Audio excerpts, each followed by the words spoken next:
Al-Quran Nurun wa Bayan. Kita sebenarnya sekarang masuk hadis nomor 24. Untuk setoran hadis mungkin kita undur minggu depan ya, sampai hadis 25 ya, kalau sampai sebenarnya hadis cukup panjang. Hadis nomor 24. Siapa yang akan bukunya silakan? Yang ikhwan dulu? Enggak ada. Sudah hafal semua? Silakan. Nomor 24 ya, An Abi Dzar.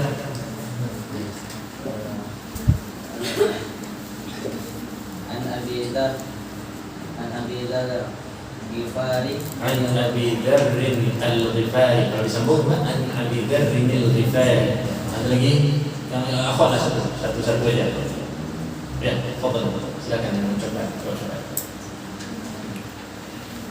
عن أبي ذر الغفاري رضي الله عنه عن النبي صلى الله عليه وسلم فيما يرويه عن ربه عز وجل أنه قال يا عبادي إني حرمت الظلم على نفسي فجعلته بينكم محرما فلا تظلموا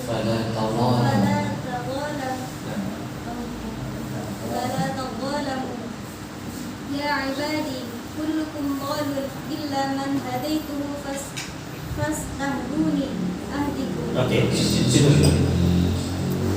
Fima yarwihi an Rabbi Azza wa Jalla. Hadis ini dari Abu Dzar Al-Ghifari dan kita sudah cerita tentang siapa Abu Dzar. Siapa nama aslinya?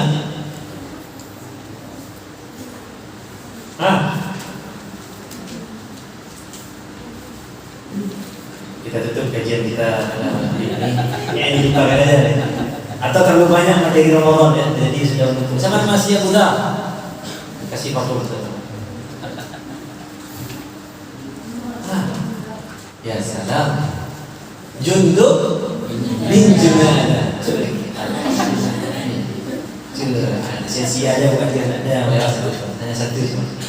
Sudah kita ceritakan siapa Jundub bin Junadah. Bahkan beliau termasuk as-sabiqun al-awwalun. Ada mengatakan beliau orang ke-6 yang masuk Islam. Subhanallah. Dan kita tidak mengenal kisah tentang Abu Dzar Al-Ghifari. Nah, ketika dalam hadis ada kata-kata fima yarwihi 'an Rabbih 'azza wa jalla, itu maksudnya apa? Hadis apa itu berarti? Hadis qudsi. Apa arti fima yarwihi 'an Rabbih 'azza wa jalla? Maksudnya adalah Abu Dzar meriwayatkan bahwa hadis ini adalah dari Nabi Muhammad SAW dan beliau meriwayatkan dari Rabbih. Beliau meriwayatkan dari Allah, berarti hadis qudsi. Berarti ini hadis qudsi. Makanya dalam hadis ini kita menjumpai kata-kata ya ibadi, ya ibadi. Ya, kalau dari Nabi harusnya Nabi mengatakan ya ummati, ya ashabi, ayyuhan nas. Itu sapaan dari Nabi Muhammad SAW kepada sesama makhluk Allah. Tapi karena ini adalah hadis qudsi, berarti Allah yang berfirman, Rasulullah meriwayatkan firman Allah dalam hadis qudsi, maka hadis ini mengandung kata-kata ya ibadi.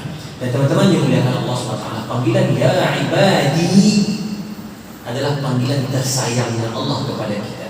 Karena Allah nisbatkan di situ ada ya nisbah terakhir ya ibadi. Kepemilikan kan. Sama seperti umpamanya liman hadzal jawab. Handphone ini punya siapa? Hada jawari, itu handphone saya. Hada baiti, itu rumah saya. Kan dengan senang hati kita bilang. Hada zauji, ini pasangan saya. Teman-teman kalau perhatikan dalam Al-Quran tidak ada zaujah yang biasa kita definisikan dengan istri. Zaujah itu tidak ada dalam Quran. Zaujati dalam Quran tidak ada. Yang ada zauj atau azwaj. Apa artinya? Pasangan. Jadi ketika seorang suami mengatakan hada zauji, itu sahih, berarti dia gay. Na'udzubillah. Ya, hada zauji sahih, ini pasangan saya. Lalu seorang istri mengatakan hada zauji, ini pasangan saya, sahih. Sama seperti orang hamil, tidak ada dalam Al-Quran hamilah. Kenapa? Kenapa tidak ada hamilah? Padahal hamil itu perempuan. Karena memang tidak ada laki-laki yang hamil. Ya, makanya disebut hamil. Tidak ada hamilah. Nah, zauj juga begitu. Nah, jadi teman-teman dimuliakan Allah SWT, Ketika dikatakan ini adalah punyaku, rumahku, orang tuaku, istriku, kita pasti menyebutnya dengan kebanggaan. Kecuali yang nikahnya nyesal, ini istri saya, kasihan kali dia. Ya, ini mertuaku, dengan bangga dia mengatakan. Nah ini Allah SWT, ini hambaku kata Allah. Nah Allah mengatakan ya ibadi, wahai hambaku. Berarti kalau boleh kita maknai dengan bangga Allah mengatakan wahai hambaku. Jadi dalam banyak ayat Allah SWT memanggil dengan ya ibadi. Qul ya ibadiyalladzina asrafu ala anfusihim. Orang yang bermaksiat, orang yang berlaku dosa, orang yang melakukan banyak kelalaian tetap dipanggil qul ya ibadi. Jadi di sini kata Allah ya ibadi, wahai hambaku, dengan rasa sayang, dengan rasa cinta, dengan rasa bangga Allah katakan ya ibadi inni haramtu zulma ala nafsi.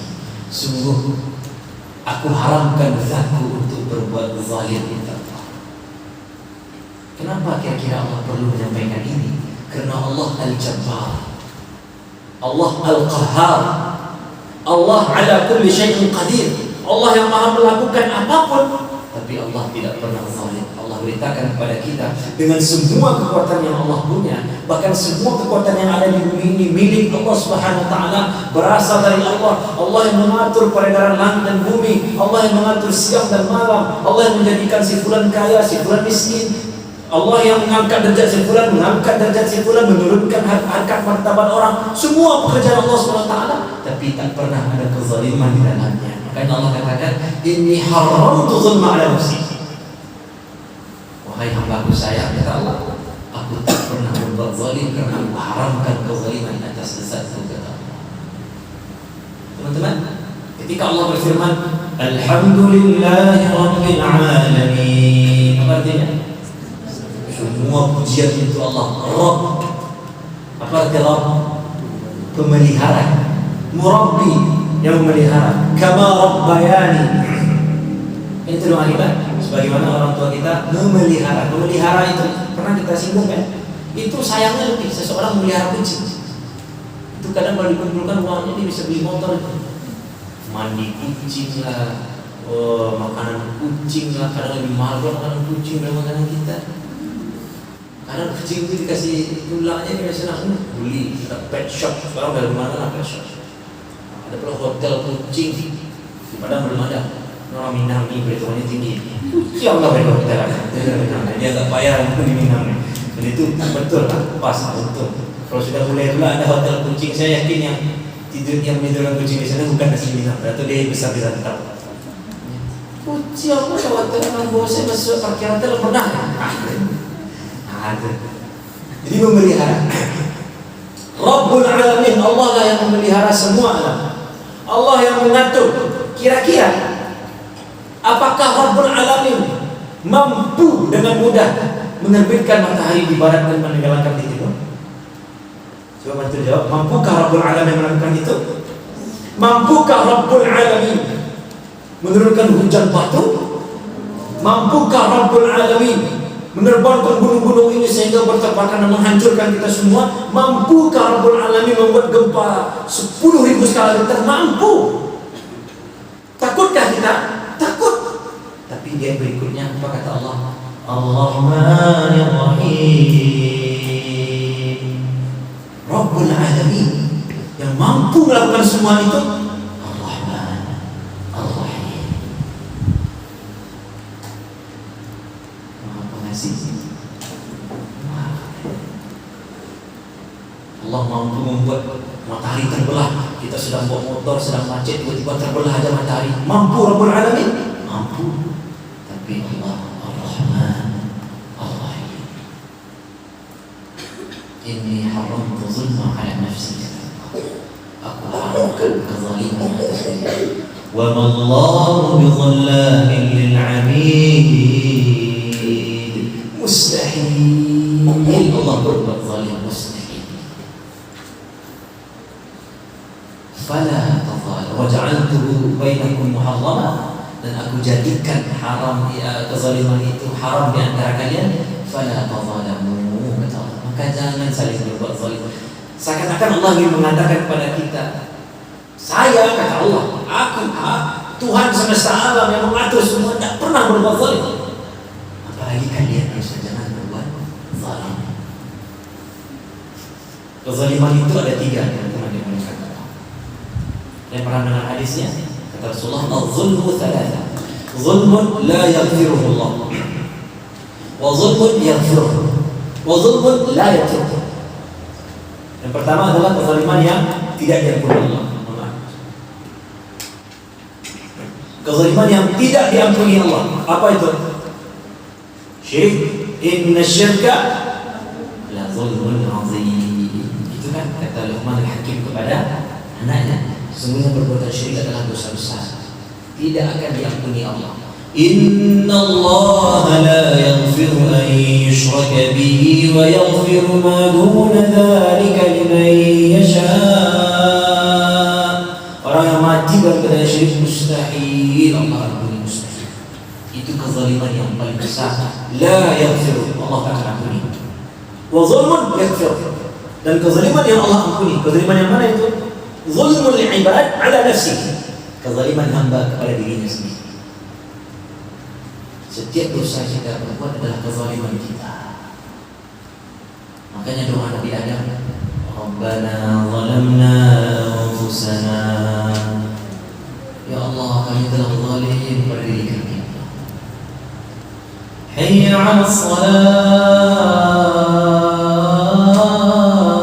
ada dipanggil salat masih sibuk dengan yang lain, zalim. Wa ahallallahu al-bay'a wa harrama ar-riba, Allah halalkan jual beli, Allah makan riba, Allah haramkan riba, masih juga makan riba, zalim. Wa bil walidaini ihsana, berbuat baik kepada orang tua, kata Allah. Tapi kita malah tidak berbuat baik, malah di hari raya itu kita sakiti orang tua, zalim. Wa qulu lin-nasi husna, berkatalah kepada manusia dengan perkataan yang baik-baik, kata Allah. Kita malah perkataan kita menyakiti hati orang lain, zalim. Tapi zalim yang seperti ini bisa diampuni Allah dengan menyambut seruan Allah, ya ayyuhalladzina amanu tubu ila Allahi taubatan nasuha. Taubat. Insyaallah kezaliman seperti ini diampuni Allah dengan bertaubat. Yang ketiga, zulmun la yatruku, yaitu kezaliman yang tidak akan dibiarkan oleh Allah, yaitu zulmul ibad 'ala al-ibad, yaitu zulmun ibad, kezaliman seorang hamba kepada hamba yang lain. Teman-teman tahu ya hadis dari Abu Hurairah ketika Rasulullah mengatakan atadruna man al-muflis. Kata Rasulullah, tahukah kalian siapa orang yang merugi? Apa kata para sahabat? Ya Rasulullah, al-muflisu minna man la dirham lahu wa la mata'. Ya Rasulullah, orang yang merugi di antara kami adalah yang tidak punya harta, yang tidak punya benda. Kata Rasulullah, al-muflisu minkum man ya'ti yawmal qiyamati bis-siyami wa salatin wa zakat. Ada di antara umatku nanti di hari akhir datang dengan segunung pahala salat, segunung pahala puasa, segunung pahala zakat. Itu ibadah inti dalam Islam. Dia bawa banyak sekali pahala dari ibadah inti tersebut.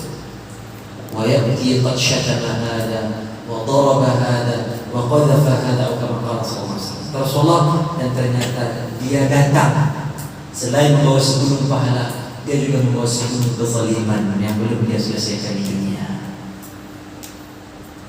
Dia belum minta maaf dan belum mendapatkan maaf dari orang yang pernah dia zalimi.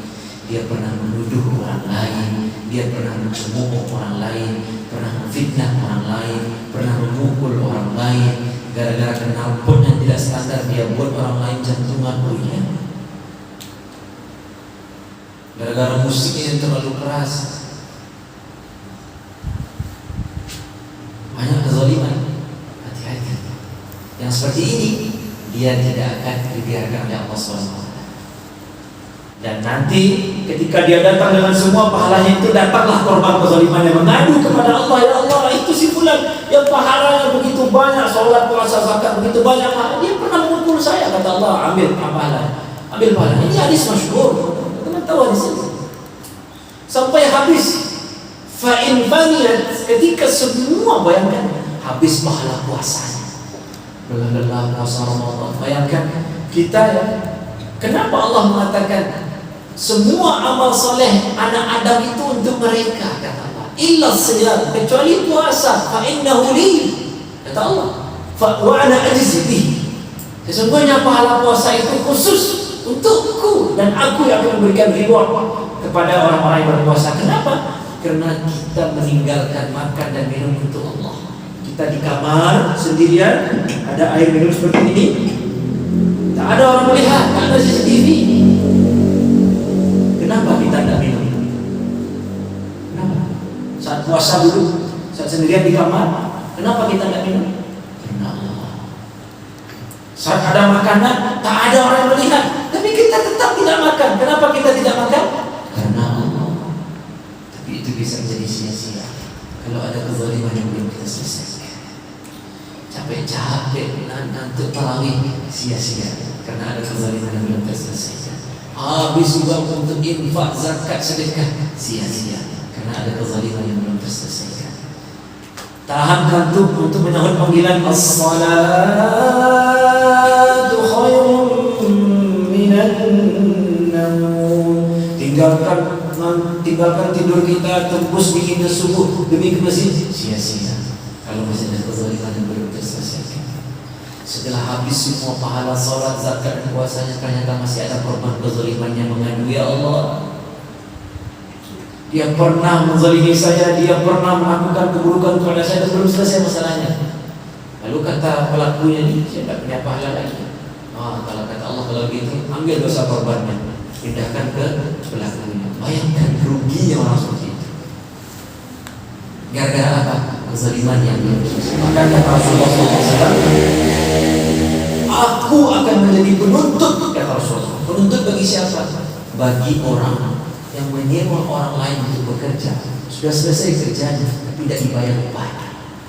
Nanti dia Rasulullah menjadi jaksa penuntut bagi orang seperti ini. Tidak akan ditinggalkan. Hati-hati dengan kezaliman. Madlul ghani zulmun, kata Rasulullah.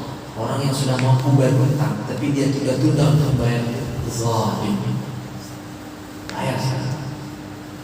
Tidak pernah orang miskin gara-gara bayar hutang. Hutang itu wajib dibayar. Kita mampu bayar nih, tapi kita tunda-tunda, zalim. Dan betapa banyak itu terjadi hari ini. Pinjam uang cepat, kembalikannya lama sekali.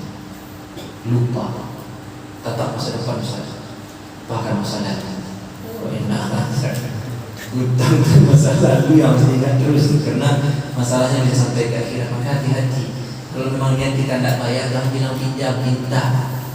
Biasanya kita bilang, di asrama kan biasa begitu, lewat cendol, harganya 10.000, mau kita 8.000. Pinjam mau antum dulu 2.000, pinjam, terus diganti. Kalau enggak, hati-hati dia kira, jangan sampai gara-gara gambar Pangeran Antasari itu kan ada masuk surga. Kalau memang dia tidak ganti, minta. Kalau malu minta, bisa disimpan. Atau bilang enggak banyak bang, biar 8.000 minta. Selesai.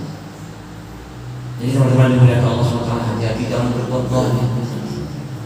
Apa kata Rasulullah? Man zalama qila shibrin min al-ard tuwiqahu min 7 aradin. Barang siapa yang mengambil tanah orang lain sejengkal saja, maka nanti di akhirat dikalungkan kepadanya 7 lapis bumi. Sekarang berhektar-hektar diambil tanah orang. Saya sekarang kami sekarang yayasan di Bukit Turun itu sedang berjuang mengambil hak tanah kami 15 hektar. Ini sejengkal saja itu dikalungkan 7 lapis bumi karena kezaliman yang besar. Sembarangan parkir membuat orang lain susah parkir, zalim. Mana? Dan saya sudah sampaikan khutbah seperti ini di Masjid Raya Sumbar. Mengganggu kenyamanan orang di tempat umum, zalim. Berjualan di trotoar mengganggu pejalan kaki, zalim. Uang apa yang mau diharapkan? Mencarinya dalam kezaliman. Ini mohon maaf kalau ada di antara teman orang jualan gitu, cari tempat yang halal. Bayangkan mengambil hak orang lain sejengkal saja, itu kita akan dikalungkan 7 lapis bumi. Ini hak pejalan kaki diambil. Pikirkan itu. Kami mau mencari nafkah, Ustaz. Apakah dengan cara menzalimi orang lain? Nafkah bagaimana kita mau? Bukankah kita mau dicukupkan kebutuhan kita oleh Allah? Maka fala tadzalamu. Jangan berbuat zalim. Walaupun zalim seperti itu ada level-level. Seorang ayah bisa saja zalim kepada anak dan istrinya. Seorang anak bisa zalim kepada orang tua. Fala tadzalamu. Seorang pemimpin bisa saja zalim kepada rakyatnya. Dan rakyat pun bisa zalim kepada pemimpinnya. Makanya kata Rasulullah, unsur akhaka zalim wal mazlum. Kata Rasulullah SAW, tolonglah saudaramu yang zalim dan yang terzalimi. Lalu ditanya oleh para sahabat, bagaimana cara kami menolong orang yang zalim? Kata Rasulullah, hentikan perbuatan zalimnya. Makanya ada amar ma'ruf nahi munkar dalam Islam. Ini dosa zalim, ini dosa besar yang paling besar. Kalau orang minum minuman keras, itu ada kemungkinan diampuni Allah. Tapi kalau zalim, tidak akan dibiarkan sampai hari kiamat, sampai selesai masalahnya. Maka hati-hati. Ingat, ittaqu da'watal mazlum, kata Rasulullah. Takutlah doa orang yang terzalimi. Fa innahu laisa bainahu wa bainallahi hijab. Karena doa orang terzalimi langsung dikabulkan Allah, walaupun korban kezaliman kita orang kafir. Ittaqu dzulma fa inna dzulma dzulumati yaumil qiyamah. Takutlah berbuat zalim, karena kezaliman akan menjadi kegelapan di hari kiamat nanti. Fala tadzalamu. Teman-teman dimuliakan Allah SWT. Hadis ini panjang sebenarnya, tapi intinya tidak begitu panjang. Intinya adalah betapa Allah itu maha kaya. Coba di sini, coba lanjutkan. Ya ibadi, kullukum dhalim, kullukum dhalim illa man hadaitu. Di sini Allah ingin ungkapkan kepada kita betapa Allah maha hebat. Silakan. Ya ibadi, kullukum dhalim illa man hadaitu fastahduni ahdikum. Wahai hambaku, kalian semua ini tersesat. Kalian semua tidak tahu cara salat, kalian tidak tahu cara puasa, kalian tidak tahu cara haji, tidak tahu cara menyembahku, kata Allah. Maka mintalah hidayah kepadaku, maka aku akan beri hidayah. Makanya setidaknya minimal 17 kali kita minta kepada Allah, ihdinas siratal mustaqim, ya Allah, beri kami hidayah, ya Allah. Lalu Allah jamin, maka pasti akan aku beri hidayah. Lanjut. Ya ibadi, kullukum ja'i'un illa man at'amtuhu fastat'imuni ut'imkum. Semua kalian ini lapar. Jadi jangan bangga punya rumah mewah, mobil megah. Mobil mewah, rumah megah, kulkas setiap kamar, dan lagi AC, kulkas. Oh, hebat sekali. Ruang tamunya elektrik. Semuanya serba elektrik. Maksudnya elektrik apa? Entahlah, pokoknya elektrik. Ya, saya tidak tahu nanti ya. Macam-macam lah, hebat. Jangankan rumah, jangankan mobil, makan aja itu Allah yang kasih. Bahkan teman-teman, saking tergantungnya para sahabat kepada Allah, dalam doanya mereka minta garam kepada Allah. Siapa di sini pernah, ya Allah, saya minta gula ya Allah, karena saya suka sekali kopi, saya minta gula ya Allah. Sahabat saking tergantungnya kepada Allah, mereka minta garam. Coba tanya ibu, pernah nggak ibu di rumah, ya Allah, berikan kami garam sedikit, garam masih ada sehat aja. Kok garam di lantai ya supaya tidak datang ke pasar ulang. Kalau jadi kasih makan mereka garam. Jadi saking tergantungnya kepada Allah, mereka minta. Para sahabat minta garam kepada Allah, apalagi hal yang besar. Maka jangan sombong. Jangan sombong. HP kita mereknya ini, teman kita. Jangan, itu Allah yang kasih. Fastat'imuni ut'imkum. Kata Allah, mintalah makan kepadaku, mintalah kepadaku, aku akan beri. Lanjut. Ya ibadi. Ya ibadi, kullukum 'arin illa man kasawtuhu fastaksuni aksukum. Kata Allah, kalian semua ini nampak aurat semua. Keburukan-keburukan kita ini semuanya akan nampak. Mohon maaf, kenapa teman-teman berani hadir hari ini? Kenapa saya berani hadir hari ini? Dulu saya jawab sesuai konteks yang baru yang kita baca. Karena kita pakai baju, karena kita tetap orang, jangan kan tutup aurat. Ustaz, kalau saya sekarang pakai baju kaos saja di dalam, saya tidak boleh datang. Saya telepon Ustaz, mohon maaf nih, baju saya kena saus nih sebelah kanannya, tak mungkin Anda datang. Jangankan terbuka baju, bayangkan Anda datang dengan sini kuah bakso, jadi tumpuk pangsit di sini. Nah, sekali ya. Malu. Apalagi tidak pakai baju, apalagi nampak orang. Yang ikhwan yang akhwat, kenapa berani datang? Karena Allah kasih kita pakaian. Alhamdulillah. Maka minta sama Allah dan jangan bangga, jangan sombong dengan apa yang kita punya, karena semua milik Allah. Nah, ini poin luar biasa di perkataan berikutnya. Lanjutkan. Ya ibadi, innakum tukhti'una bil-laili wan-nahar. Stop. Apa arti tukhti'un? Hah? Salah. Itu pakai fi'il apa di situ? Fi'il apa? Tukhti'un. Ada huruf ta di awalnya. Mudhari. Apa fungsi mudhari itu? Selalu kan? Apa maksud Allah katakan di sini?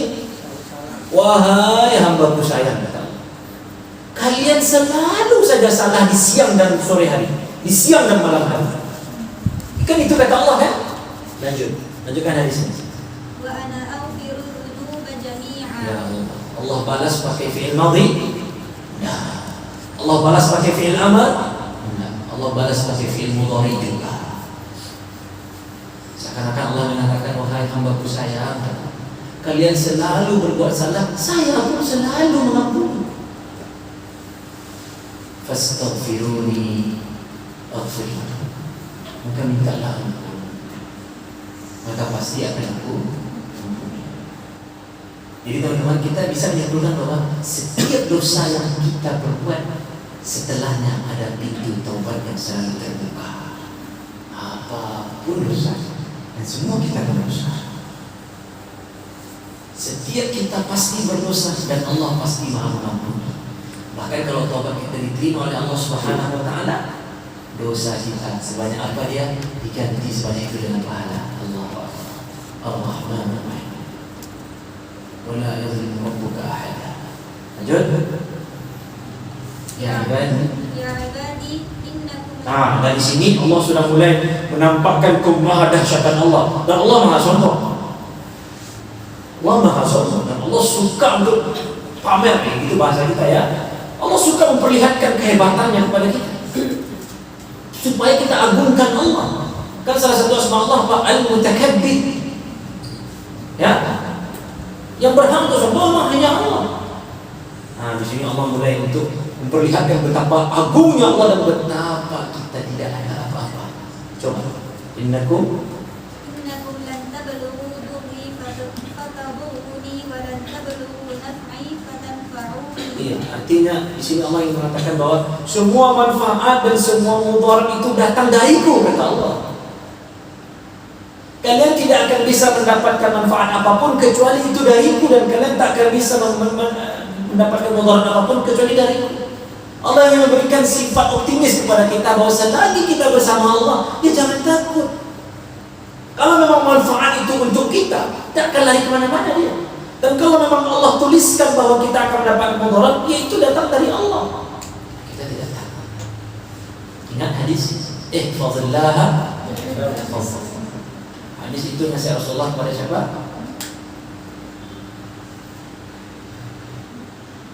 Kepada siapa? Ibnu Abbas. Oke, dikit lagi nih. Saya punya waktu 9 menit lagi. Lanjut. Ya ibadi, law anna awwalakum wa akhirakum wa insakum wa jinnakum kanu ala atqa qalbi rajulin wahidin minkum ma zada dhalika fi mulki syai'an. Ya salam. Apa kata Allah? Law anna awwalakum wa akhirakum. Apa artinya? Kalaulah seandainya makhluk pertama sampai makhluk terakhir di dunia ini, jin pertama dan manusia pertama, lalu jin terakhir dan manusia terakhir, semuanya berada dalam posisi paling takwa kepada Allah, itu tidak menambah kekuatanku, kehebatanku, kerajaanku sedikit pun juga. Itu kata Allah SWT. Sebaliknya apa kata Allah? Law anna ya ibadi,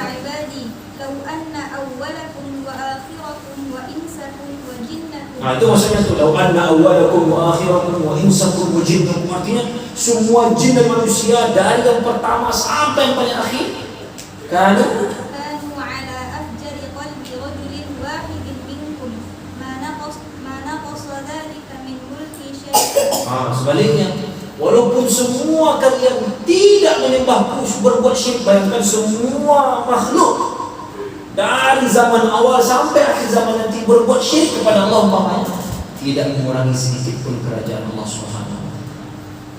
Lanjutnya.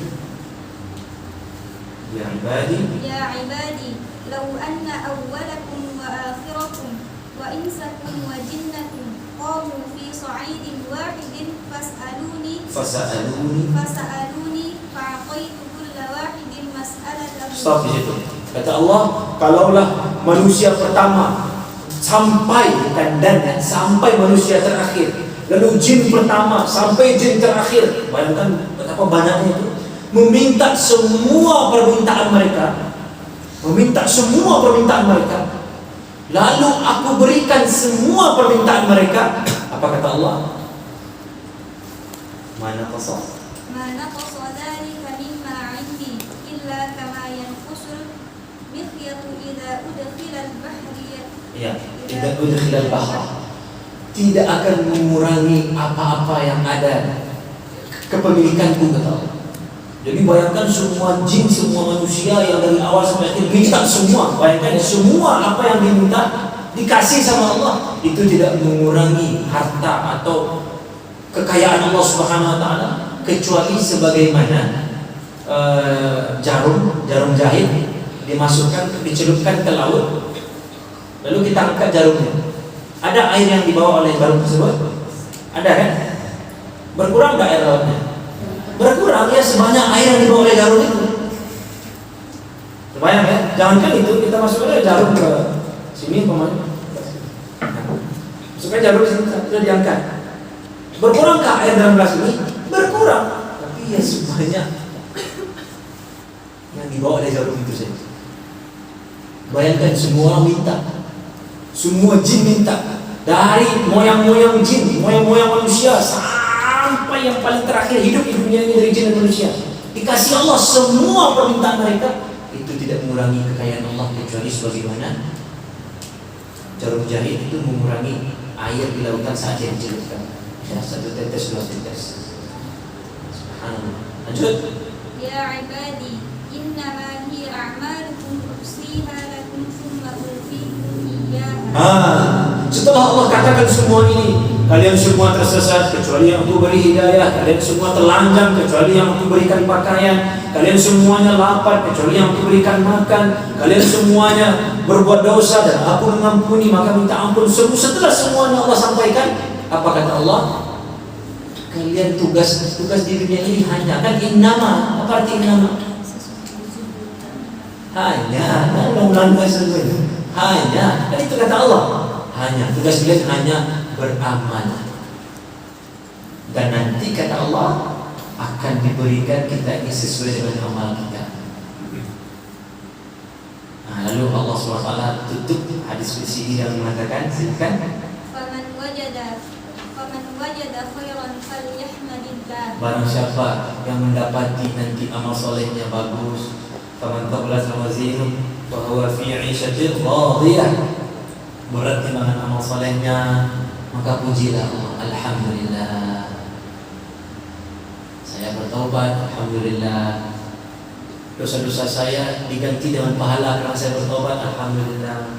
Saya minta hidayah, Allah berikan hidayah, alhamdulillah, pujilah Allah. Tapi sebaliknya, waman wajada ghayra dzalika. Barang siapa yang mendapati wa amma man khaffat mawazin, ringan timbangan amal solehnya. Ya, apa di dalam surat Al-Kahf, ma li hadzal kitabi la yughadiru saghiratan wala kabiratan illa ahsaha. Ya, para mujrimin itu melihat semuanya dicatat. Ini amal-amal buruk kami pun dicatat. Kami menangis tidak karena Allah, tapi karena artis Korea kesan yang kami diceraikan oleh suaminya, kami menangis. Karena si fulan cerai dengan suaminya, kami menangis. Si Firgon itu selingkuh, saya menangis, kasihan. Menangis gara-gara itu dicatat semua sama Allah. Dan dan itu menyebabkan buruknya amal kita di sisi Allah Subhanahu wa taala, maka kata Allah apa? Fala yalumanna illa nafsah. Maka jangan cari kambing hitam kecuali diri sendiri. Salahkan diri kita.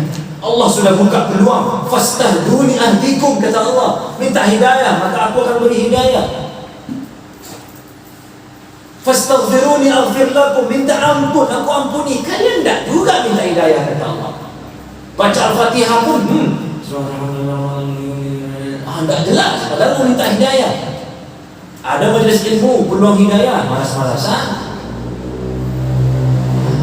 Minta ampun pun tidak pernah. Lalu ketika mendapati keburukan nanti di hari penimbangan, fala yalumanna illa nafsah. Maka jangan celah siapa-siapa, celah aja diri kamu sendiri, kata Allah.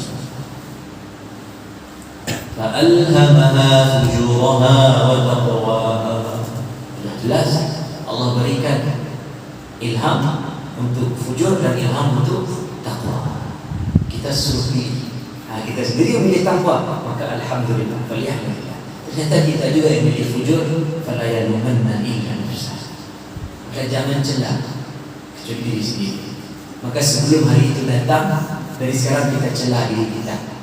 Kita ini, woi kaki, ngomong, kamu ini dedikasi Allah, jari 5, lengkap urat-uratnya, saraf-sarafnya, berangkat ke masjid berat sekali. Pukul lutut kita, lutut. Di situ ada sendi, susah sekali duduk dari bangun tidur untuk sholat subuh, untuk tahajud. Besok dicabut Allah susah, sudah tak normal lagi saraf kesendian, baru tahu rasa. Celah diri kita dari sekarang. Jangan celah wajah aja, jelek kali. Nah, itu dia semangat. Beli skincare, krim malam, krim siang, krim Ramadan, krim Syawal, krim macam-macam.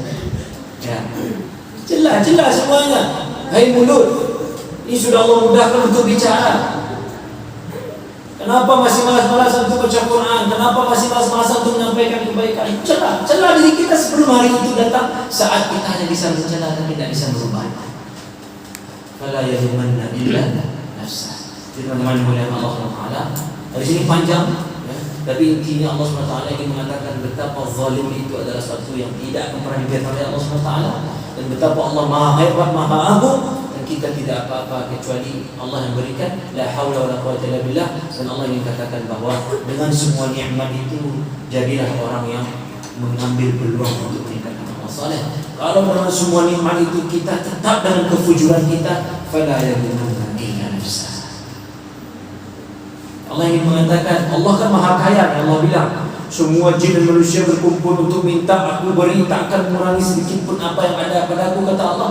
Maka jangan takut masalah rezeki. Jangan sampai gara-gara beli mobil baru, jangan sampai gara-gara rumah baru, jangan sampai gara-gara istri satu-satunya, istri baru, istri satu-satunya direkam soalnya. Ya.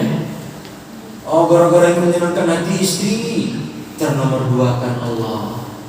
Bukankah kata Allah tadi, takkan mengurangi apapun sedikit, takkan mengurangi sedikit pun apa yang ada padaku. Maka jangan takut. Alhamdulillah ya Allah. Teman-teman dimana Allah SWT, ini sudah 57 menit. Ya, kita ada punya waktu 3 menit lebih kurang atau 4 menit lah untuk diskusi kalau ada yang mau ditanya. Ini adalah hadis nomor 24 dari Al-Na'im An-Nawawi. InsyaAllah depan ada kemungkinan, Allah alam nanti anak pastikan bersama. Kalau ada kemungkinan anak minggu depan ada acara di Baitul Nunggu sampai malam. Tidak tahu malamnya itu apakah kalau maghrib, kalau sore selesai insyaAllah bisa. Tapi kalau maghrib selesainya kayaknya karena saya bawa roda 4 bukan roda 2 yang terbang, jadi kayaknya nggak keburu kalau maghrib baru selesai. Nanti kita lihat ya insyaAllah ya. InsyaAllah kalau ada minggu depan tunggu sekali lagi kita masuk hadis nomor 25. Hadis nomor 25 ini lebih hebat lagi. Indah betul hidup kita kalau kita amalkan hadis nomor 25. Allah Akbar. Kita punya waktu 3 menit, silakan kepada yang mau diskusi.